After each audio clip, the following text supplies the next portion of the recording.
Coffee and syringes. Yes, exactly. They just inject us in between interviews.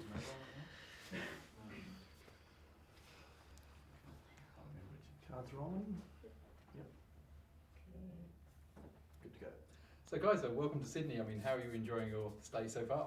Loving it. It's my first time, so I'd only heard amazing things about Sydney, and it was beyond what I expected. Are you going to have much chance to look around, or is it going to be pretty much No, we're out of here. film? We're out of here. We had a day off yesterday though, so we got to kind of stroll around and at least see the gardens. I worked here in 2008 for a while, so I got to really get a feel for it. So I was so excited to come back, but I've been talking your ear off about it for so long, and then we finally get here and we have 48 hours, so it's frustrating.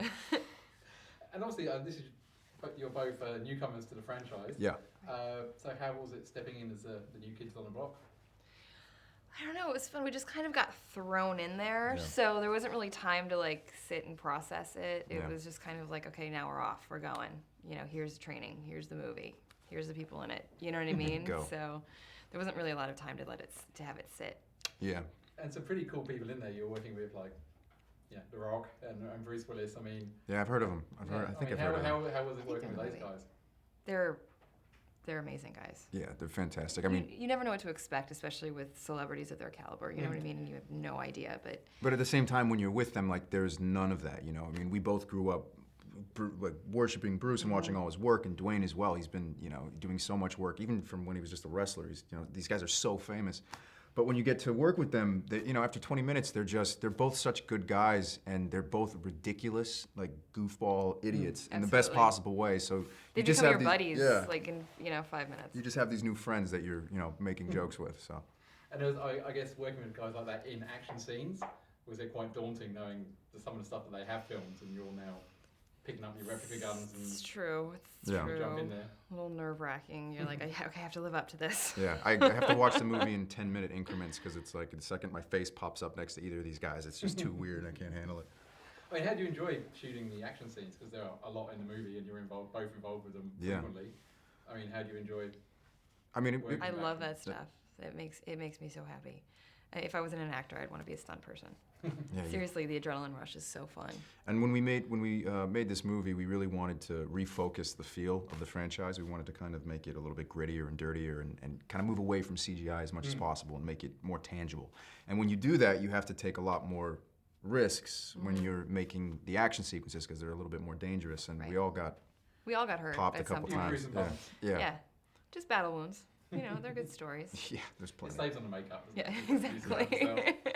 I mean, so could you talk about getting the role first, Adrianne? I mean, how did you first get involved in the project? I auditioned actually for John, and it was the weirdest audition of my life. They actually had guns there with a specialist, so we had to like go in with them and change them out and do all this weird, crazy stuff. And John would just yell. He'd be like, "Okay, people are coming at you now, and you have to look over there and yell some stuff." And I was like, "Oh my God!" In a cubicle, in like an office. In a cubicle, and I'm like, "This is the most ridiculous thing I've ever done." I felt like an idiot, but thankfully I got the part, so it must have worked out. It was worth it. Yeah, paid off.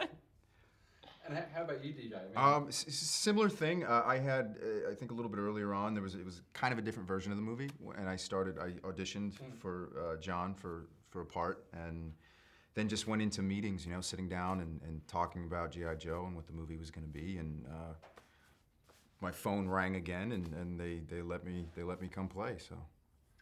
And I mean, being part of a franchise like this, and you're playing characters that people have, a lot of people have grown to love. Absolutely. I mean, did you have any pressure there that, what are people going to think? Am I going to do this right? I mean, what do all the kids out there who love? Yeah.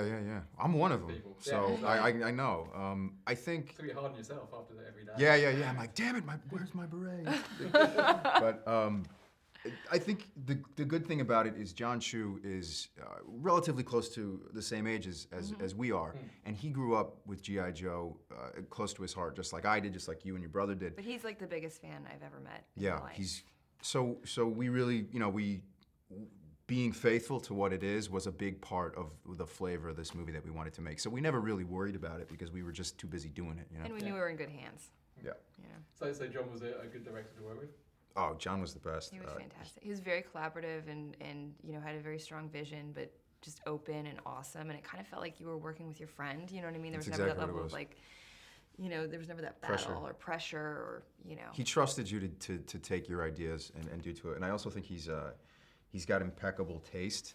And as a filmmaker, you know, aesthetically, the way he likes to make things look and down to every detail of the characters, I think John's going to be around for a long time. And I mean, you mentioned kind of collaborative. I mean, what level would that be? Would you be in the middle of a massive big action scene and go, hey, it'd be better if I run from there? Or I guess by that point, it has to be pretty much. Well, Yeah, that on the stuff, line. I mean, and that would happen, you know, the stunt choreographers would be, we'd rehearse an entire thing, and then John would see it and be like, I don't like that, you know what I mean? Yeah. And Yeah, we'd a lot of times. a lot of times, so then they'd have to like figure out something immediately, and we'd have to like figure out something new. But I mean, as far as like the acting part goes, if we had an idea for the character, or like maybe she wouldn't say this, maybe she would say this, or whatever, Yeah. he's totally open to that stuff. He was really Yeah. giving. And you know, when you have to have some sort of like openness to play. I think if you do that, like, you know, it's the unplanned moments that life is unplanned moments, you know. So when that happens on set, I think it makes the movie more compelling, and John understands that, I think. Yes. And do you both have a favourite memory of the shoot or the whole G.I. Joe experience thus far? So many. We just had such an amazing experience. Yeah, I have the most vivid memory. I don't know if it's my favorite, but when you hurt me painfully with your, that was probably, You still got scars to prove it. literally, yeah, and not a good area. She shot her gun and the casing went into my shirt and into my pants and started to do some damage. So that was an interesting, second day of shooting, that was fun. He was standing too close to my gun. He knew better. I paid for it. So that was obviously your favourite moment as well. Shooting. Yeah, I felt same so moment. bad. Yeah, me I too. felt so bad. I mean, and just finally, I mean, with all these action scenes, I mean, how much training did you do beforehand, before the shoot? I mean, was there We a did- rigorous regime? Oh my God, yeah, we did a lot of training back in LA with our trainers, and then we went to New Orleans like a month and a half in advance, and about 8 hours a day of all kinds of training, combat training, and you know, weapons training, unit training. Yeah, we trained with Navy SEALs. They taught us how to use the weapons and work as A a team. unit and everything. But each character is, they have individual skill sets. So we all did, like Adrianne was a weapons expert, so she worked more closely with individual weapons. I had to learn how to do parkour and free running because we worked that into the character. So it was a lot. How did the parkour go? Oh, the parkour was great, man. It was so hard. I trained with Team Tempest, which is a group out of Los Angeles, and we worked for about 2 months before we got to New Orleans. It's tough, man. It was brutal, but I think it's really cool. Cool. Well, thank you very much. My Thank time you. is up. Thank so you. much. Thanks so much. Nice. It's hot in here. Yeah, it A is. bit, right? yeah.